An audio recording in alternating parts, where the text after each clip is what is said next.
अजितदादांचे पुत्र जय पवार यांच्या बारामतीमधल्या गावांना भेटी. श्री क्षेत्र मोरगावला भेट देत जय पवारांकडून विकास कामांचा आढावा.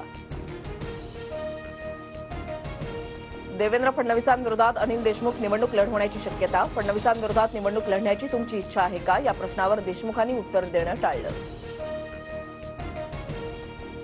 जागा वाटपासंदर्भात महाविकास आघाडीची दुपारी 4 वाजता बैठक. ट्रायडंट हॉटेलमध्ये मविया नेत्यांची बैठक होणार. पुण्याच्या यवतमध्ये शरद पवार गटाचा आज कामगार मेळावा. शरद पवार आणि सुप्रिया सुळे यांच्या उपस्थितीमध्ये कामगार मेळावा. कर्जत जामखेडचे पवार गटाचे तालुकाध्यक्ष मधुकर आळेभात यांचा राजीनामा. रोहित पवारांनी कार्यकर्त्यांना दुय्यम वागणूक दिल्याचा आरोप. कर्नाटकचं सरकार पाडण्यासाठी भाजपकडून 100 कोटींची ऑफर, पण मी नकार दिला. ऑडिओ क्लिप योग्य वेळी बाहेर काढू. काँग्रेस आमदार रविकिशन गौडा यांच्या दाव्यानं खळबळ.